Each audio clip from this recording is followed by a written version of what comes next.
One of my least favorite parts about being a middle school history teacher is the bullshit, living history assignments we give at the end of every school year.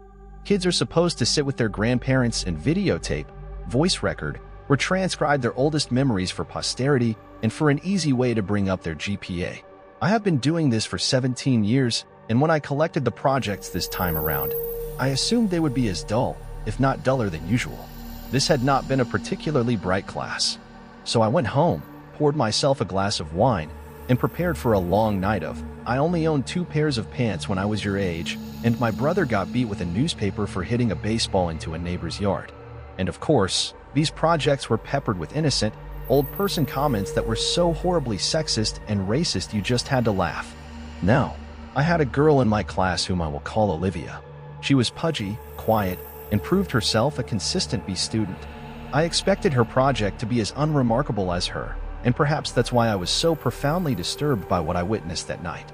Olivia had submitted 2 discs for some reason, so I began with the one marked interview.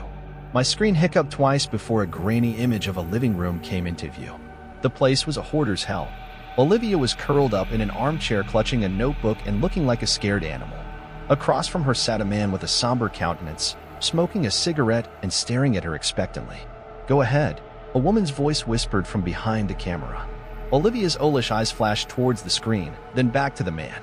"I am here with my great-uncle Stephen," she began almost inaudibly. "He is going to tell us about his oldest memories from being in the army." Great-uncle Stephen looked like he'd rather be in a goddamn trench at the moment, but he waited patiently for the questions to begin. Not surprisingly, Olivia read verbatim from the suggested question sheet I had handed out to the students. He answered her curtly. Once or twice I heard her mother whisper, "Speak up, Olivia," from behind the camera. Typical, boring shit. So I was intrigued when Olivia set down the notebook and asked, "Did you like being in the army?" That was totally off script. Great-uncle Stephen emitted a chain smoker's wheeze. "Nope. Glad to get out of my town, though." "Where did you go?"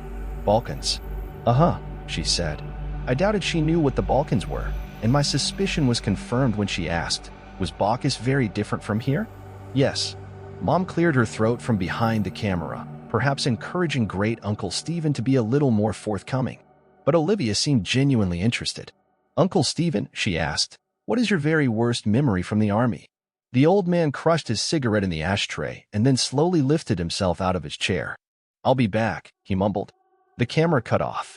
When the screen flashed back on, everything was the same except Great-uncle Stephen had several pieces of paper and plastic sleeves laid atop all the crap sitting on his coffee table. One he held in his hand. "I was a kid when I enlisted," he said, looking at Olivia. "Your brother's age," he told her. Olivia nodded. "I never saw combat. Both of my deployments were to cities in Eastern Europe that had been destroyed by civil wars. Everything was a mess. I felt like a janitor for fuck's SA dash." "Ahem," Mom coughed. Great-uncle Stephen sighed and looked at his paper. "My unit was assigned to a school that had been obliterated by all the violence. Broken windows, caved-in rooms, and for some reason, the part that got to me the most was that the school had been like this for years before we got there. No one had lifted a finger to fix it. I saw kids walk by it on their way to go beg for money or whatever shit they did dash." The camera dipped towards the floor as I heard Mom whisper harshly at Great-uncle Stephen. I couldn't make out what she was saying, but it wasn't hard to imagine. "Do you want to hear this goddamn story or not?" I heard him bark in response. "Then you better let me tell it how I want."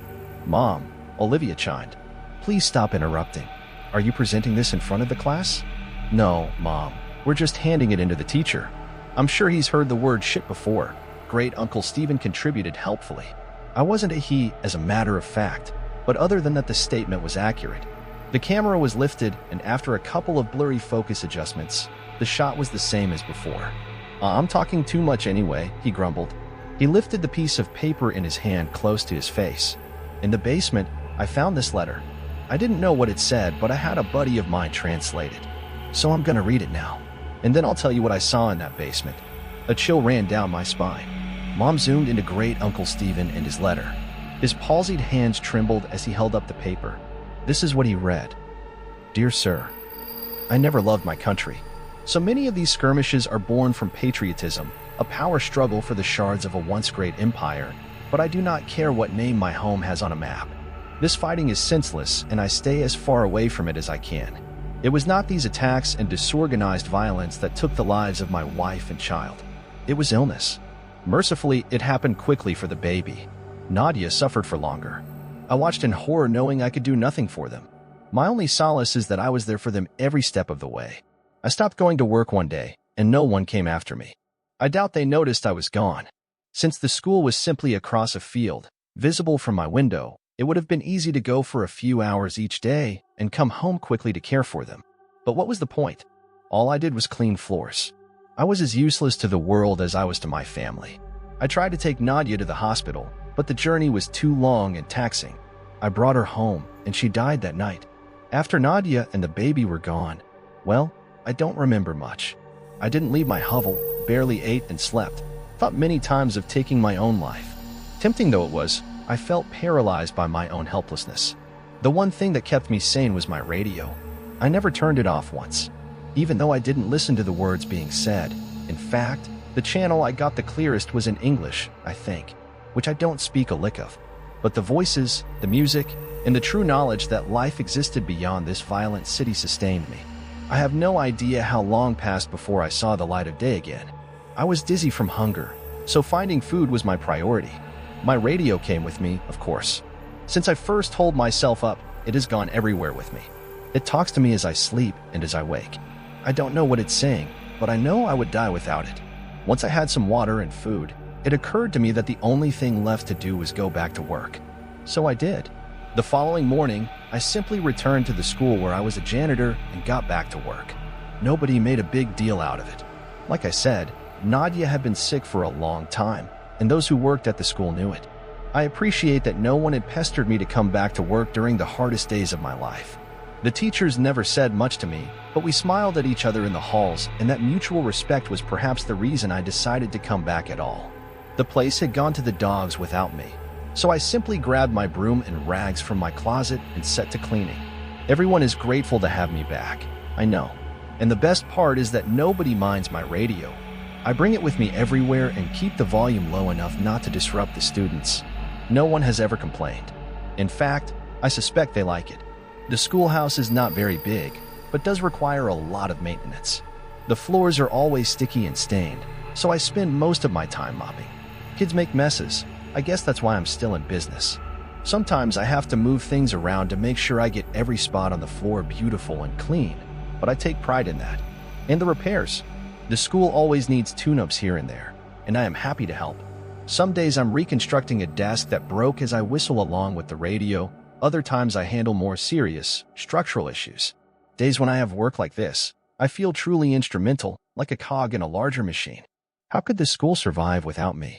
It took me a long time, but I once again feel that I have purpose. There is a larder behind the school that is full of preserved food. In lieu of payment, I am allowed to take as much food as I need. That arrangement is fine. What would I do with money anyway? I used to bring the food back to my home, just one field away from the school, but when I started sleeping in the basement, no one seemed to notice. This school is special to me, and I cannot leave it unguarded.